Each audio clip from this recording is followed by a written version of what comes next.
Desa Sade berada di rembitan Lombok Tengah. Dari kejauhan desa ini terlihat sederhana. Deretan rumah tradisional berdiri di atas tanah yang telah dihuni selama ratusan tahun.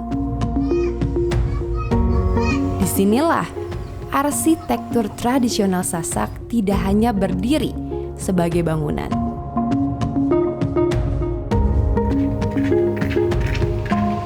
Tetapi sebagai sistem nilai yang membentuk cara hidup warganya.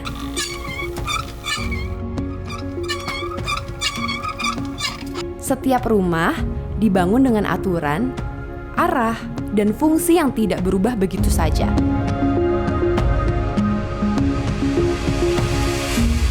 Bentuk atap, tinggi lantai, hingga material yang digunakan bukan sekedar pilihan visual.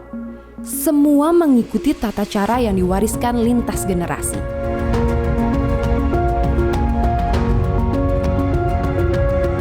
Melalui tatanan ruang dan pola pemukiman inilah, kehidupan masyarakat Sasak di Desa Sade terus berlangsung apa adanya tanpa banyak berubah.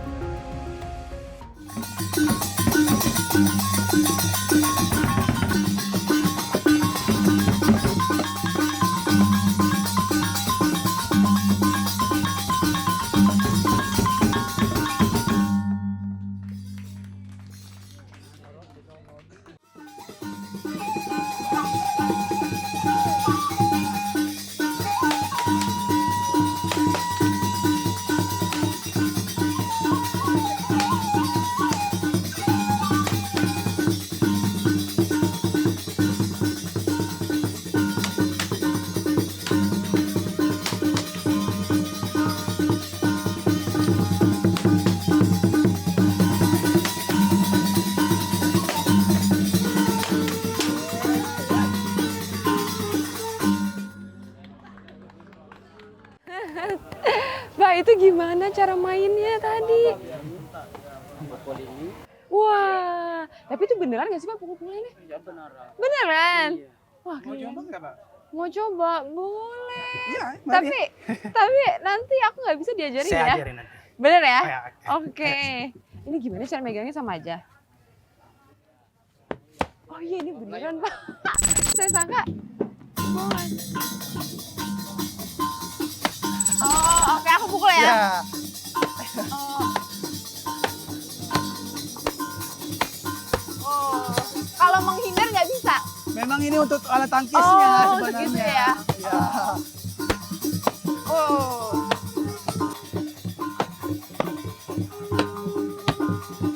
Dia tuh megangnya posisinya harus Iya. kayak gini. Jadi memang incarnya itu pinggang ke atas Pinggang ke atas. yang Oh. diincar. Ya. Jadi kalau misalnya dipukul pinggang ini ya dipukul. Iya, ditangkis.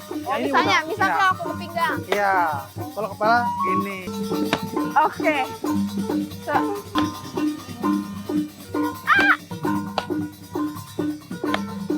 Oh. Tapi ini tuh berat juga loh ya. Lumayan berat karena ini dari kayu dan ini dari kulit sapi. Asli. Iya. Asli. Iya. Berapa kilo ini? Berapa kilo mungkin? Ada 2 kilo ya? Iya, sekitar 2 kilo. Nanti dia harus kuda-kudanya juga harus Iya, bagus. harus kudanya seperti ini. Iya. Terus kayak gini ada gerak-gerakan lain nggak? Tidak ada. Jadi memang harus pintar nangkis memang. Wah keren, pengalaman baru ini saya nih Pak nih. Tapi kita belum kenal. Oh, iya. Pak, saya Rada. Saya Rianto. Jadi saya selaku ketua kelompok. Oh gitu. Berarti hari ini saya boleh nggak diajak explore sama Bapak nih? Silakan nanti. Boleh? Langsung aja kalau gitu sekarang. Pak. Ya, jelas.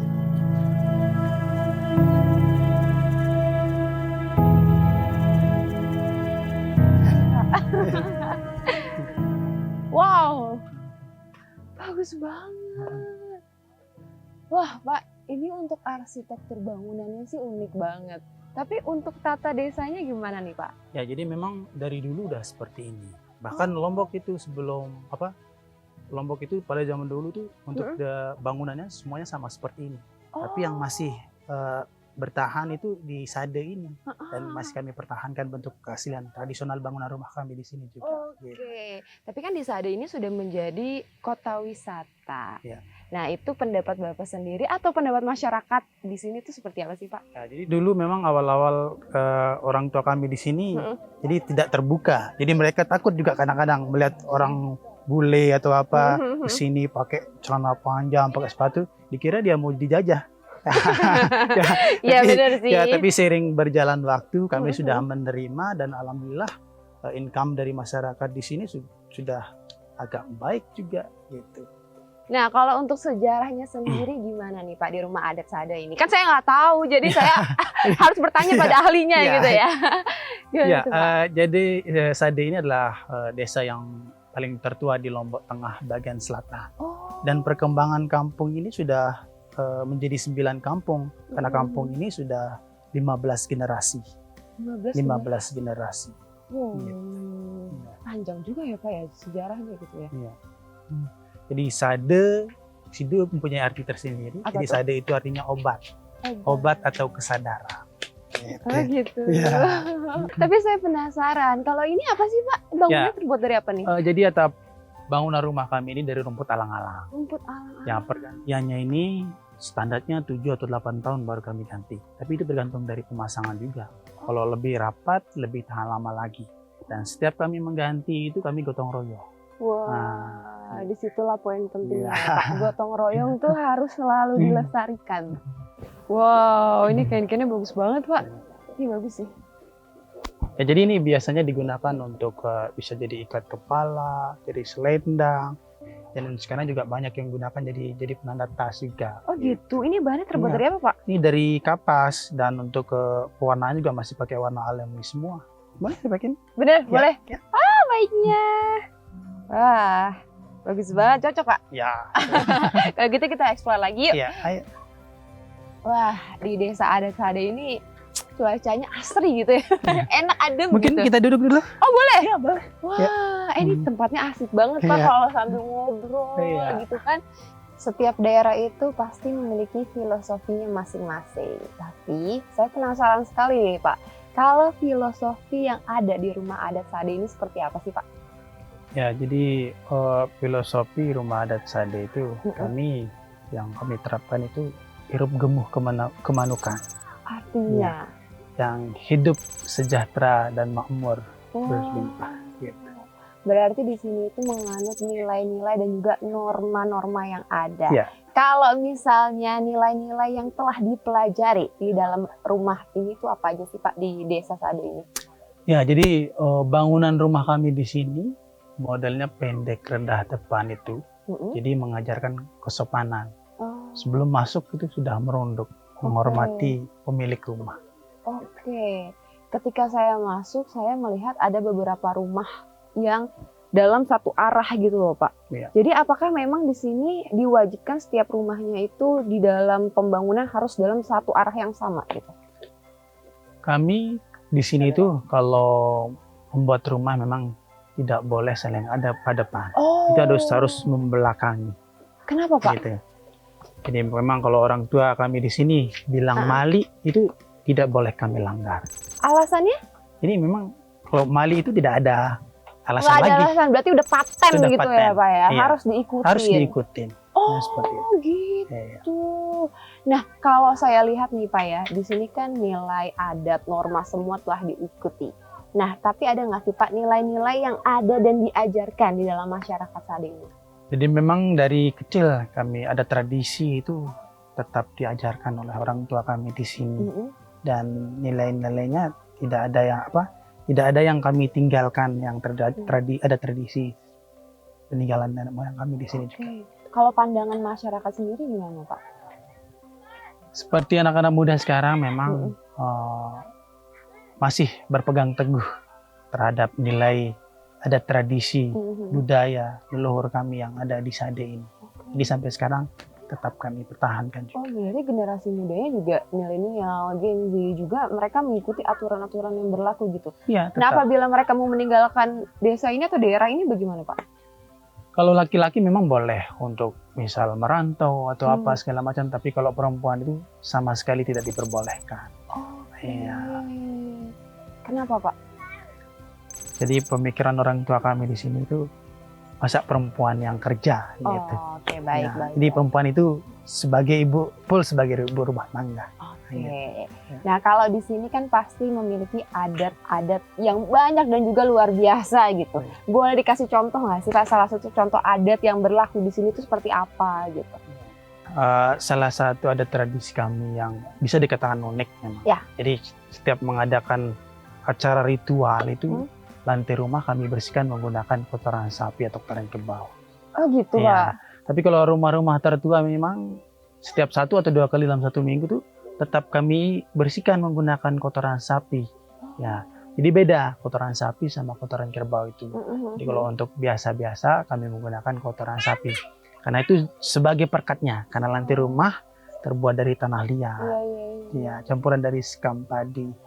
Dan kalau kotoran kerbau itu kami gunakan setiap mengadakan acara ritual saja.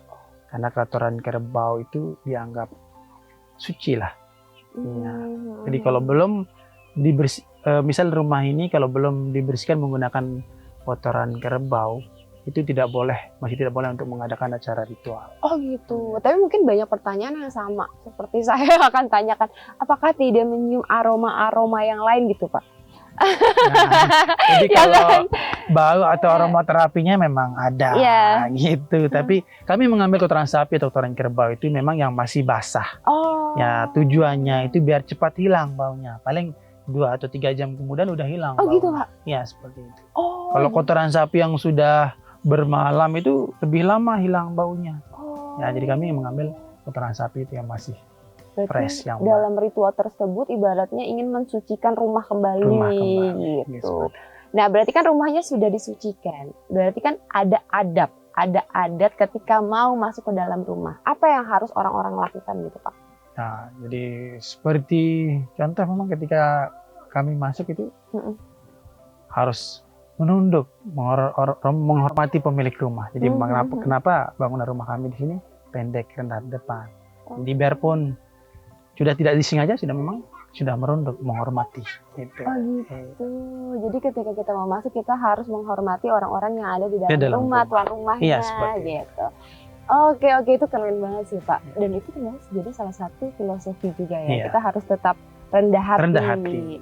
Nah, kalau misalnya di sini kan ada adat yang berlaku, berarti ada rules atau ada ikatan yang harus kita lakukan gitu ya, Pak. Kalau kita langgar peraturan-peraturan tersebut, seperti apa sih, Pak?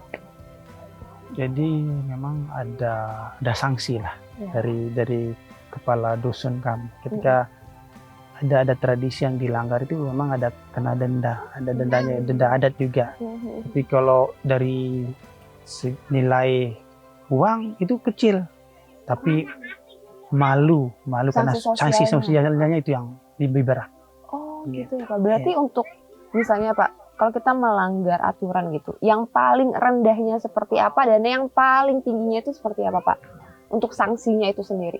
Ya, kalau untuk yang rendah paling dikena denda 50.000 gitu segala macam. Tapi yang paling tinggi itu yang sampai kena dibunuh juga. Oh gitu. Ada aja seperti itu. Kenapa? Ya itu yang paling misal perselingkuhan, yang seperti itu. Ya. Jadi itu memang sudah tidak bisa ditoleransi. Tidak bisa ditoleransi. Oke, tapi pernah berlaku di sini, Pak? Pernah ada kejadian itu? Alhamdulillah tidak ada. Oh, jangan sampai ya, Pak. Saya juga jadi deg-degan, Pak, mendengar rules itu kayak jangan sampai ya, Pak. Oke, balik lagi nih ketika saya masuk ke dalam desa atau rumah adat yang ada di sini, saya masih bingung nih, Pak. Adakah perbedaan antara satu rumah dengan rumah lain?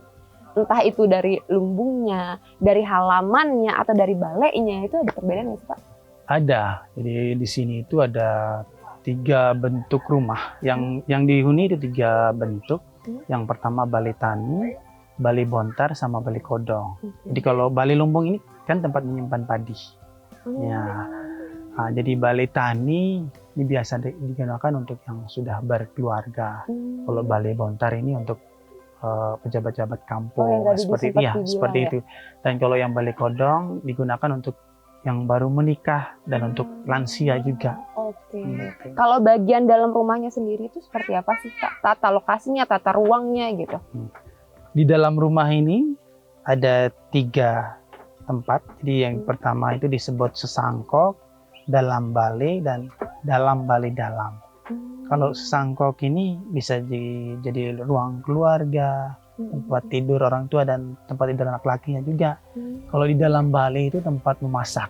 Oh, tempat memasak di dalamnya ya. Berarti terpisah ya? Ya, dan dalam bale dalam itu digunakan tempat tidur anak gadis dan tempat melahirkan juga. Oh, gitu. Ya. Tapi susah nggak sih Pak dalam melestarikan budaya yang ada, adat istiadat yang ada itu challenging-nya itu seperti apa sih Pak? Bisa dikatakan susah-susah gampang lah sepertinya. Karena memang ada ya, dari kecil memang kami sudah diajarin sama orang tua mengenai ada tradisi nilai-nilai budaya leluhur kami di sini. Jadi kami juga tetap pertahankan seperti itu. Oh. Tapi itu memang harus tetap dipertahankan. Ya, kalau nggak dilestarikan dari kita siapa lagi? Betul. Tapi ini Pak, ketika saya jalan masuk ke dalam, kita kan naik tangga terlebih dahulu. Saya melihat ada satu bangunan tuh tinggi banget, itu apa Pak? Kalau bangunan yang tinggi itu namanya pelunggu. Pelunggu. Itu kami bangun memang pas pandemi dulu untuk memantau masyarakat yang keluar masuk dari kampung kami. Dan jadi memang bangunan seperti ini dulu memang sudah ada. Kalau pada zaman dulu itu untuk memantau hewan ternak kadang ada di luar atau gimana, dan masa kerajaan tempat memantau musuh juga. Ini seperti itu.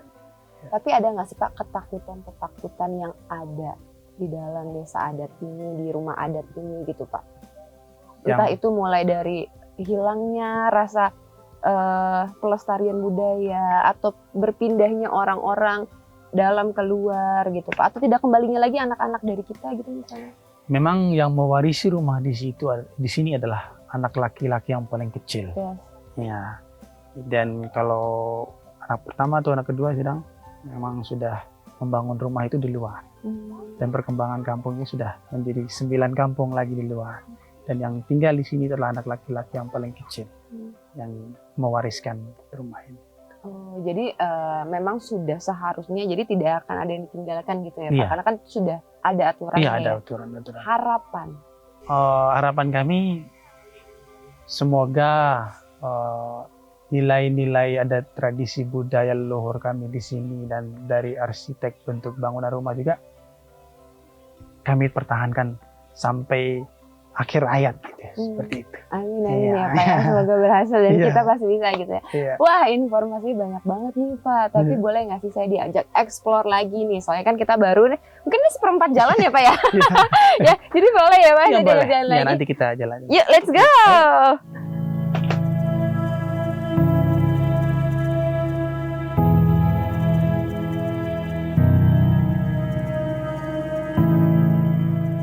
Ya, ini salah satu bangunan rumah tertua di kampung kami. Nah, ini kita harus lebih membungkuk. Jadi merunduk, jadi menghormati pemilik rumah, itu filosofi. Wah, ini semua rumah tata ruangnya seperti ini nih Pak? Seperti ini.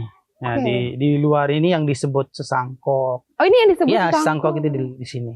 Yang untuk ruang keluarga, kumpul tempat, gitu ya, tempat tidur juga di sini.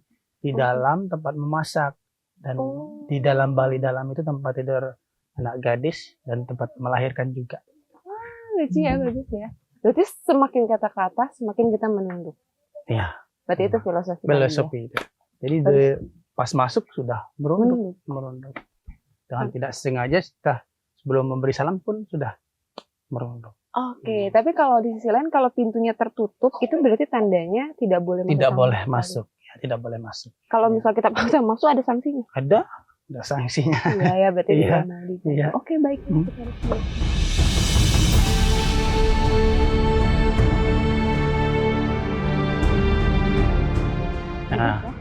Nah, jadi pohon ini kami sebut pohon cinta. Kenapa harus disebut dengan pohon cinta? Nah, karena tempat orang tua dulu janjian kalau mau kawin lari itu. Oh. Iya. Soalnya yang saya ketahui kan kalau Lombok itu terkenal dengan 1000 masjid dan juga 1000 penculik. Ada hubungan nggak dengan pohon cinta? Jadi memang dikenal seperti itu. Pulau Lombok itu dikenal dengan Pulau 1000 masjid dan 1000 penculik. Nah, penculik wanita, kan ada tradisi kami di sini. Kalau menikah itu bukan cara dilamar ataupun tunangan, tapi itu diculik atau dilarikan dulu. tanpa sepengetahuan kedua orang tua. Gitu. Berarti sama halnya dengan si pohon cinta Iya. ini. Wah, bagus banget ya artinya. Iya. Oke. Pak, ini sebenarnya saya masih mau banyak sekali eksplornya. Ini Bapak temani atau saya harus sendiri aja nih Pak jalan-jalannya? Mungkin nanti bisa sendiri untuk melihat lebih luas gitu. tentang kampung kami. Oh, Mbak, terima kasih Ya. banyak atas informasinya Sama-sama. ya. Ya. Saya masih mau banyak eksplor dulu. Ya, Dadah, silakan. Pak. Ya. Terima kasih.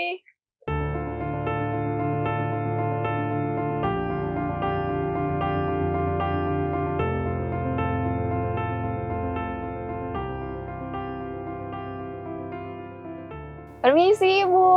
Saya Iya. mau gangguin boleh nggak? Boleh Mbak, silakan. Wah, Ibu lagi ngapain nih, Bu? Ini lagi ngepel. Oh, lagi ngepel. Iya. Pakai apa ini? Tanah liat ya, Bu? Pakai kotoran kerbau. Kotoran kerbau. Oh, kok harus pakai kotoran kerbau, Bu, untuk ngepel ini? Ya, soalnya kan lantai rumahnya ini cuma pakai tanah liat sama kulit padi aja. Jadi kalau ngepel pakai air aja itu becek. Terus Oh. keringnya makin berdebu. Jadi harus dipel pakai kotoran kerbau biar padat, bersih, Oh, nyerap gitu. debu-debunya itu. Oh, ini ngepelnya harus ke seluruh Iya. ruangan yang ada di sini. Harus. Seminggu berapa kali, Bu? Paling 1 kali seminggu. 1 kali seminggu. Iya, paling cepat. Perawatannya susah nggak sih, Bu? Gampang, tinggal ngambil kotoran kerbau aja di kandangnya, terus Oh. kita lumurin aja. Oh, tapi Cuman itu harus pakai fresh, Bu, air. kotorannya? Iya, yang baru keluar. Oke. Tapi Biar nggak nggak terlalu terlalu beraroma-aroma gitu Iya, ya? benar. Kira-kira keringnya berapa lama, Bu? Kalau keringnya cepat, 1 jam juga kering. 1 jam kering? Iya. Oh, berarti aman ya? Aman. Oh, kalau gitu saya masih mau eksplor lagi ya, Bu. Makasih ya. Iya, silakan. Nggak mau nyoba mungkin, Mbak? Nanti kawan-kawan kita coba. Makasih, Iya, Bu. sama-sama.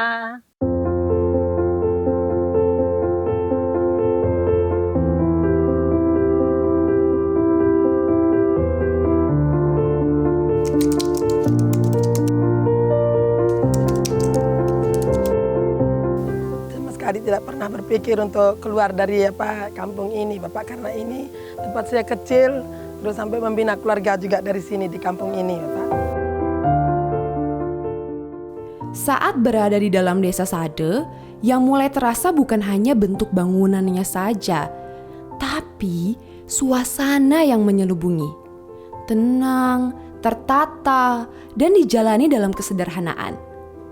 Di sini, rumah tidak sekedar berfungsi sebagai tempat tinggal. Ia menjadi ruang di mana nilai hidup dipelajari dan diwariskan tanpa perlu banyak kata. Dari pola pemukiman, cara warga beraktivitas, hingga aturan adat yang dijaga bersama. Tercermin nilai kebersamaan, disiplin, dan harmoni dengan alam. Dari Lombok, dari satu desa kecil ini, kita kembali diingatkan bahwa arsitektur bukan hanya tentang bentuk, susunan, atau estetika. Ia adalah cara manusia mengatur hidupnya. Bagaimana ia tinggal, berinteraksi, dan menghormati ruang di sekitarnya. Sade bukan hanya warisan yang dipelihara. Ia adalah pelajaran yang terus hidup. Setiap sudut desa ini menyimpan keputusan-keputusan sederhana yang lahir dari nilai tentang kebersamaan, tentang keteraturan, tentang bertahan tanpa kehilangan jati diri. Dan mungkin perjalanan ini belum berhenti di sini. Masih ada nilai lain yang menunggu untuk ditemukan. Pertanyaannya sekarang adalah, nilai apa lagi yang akan saya dapatkan di langkah berikutnya?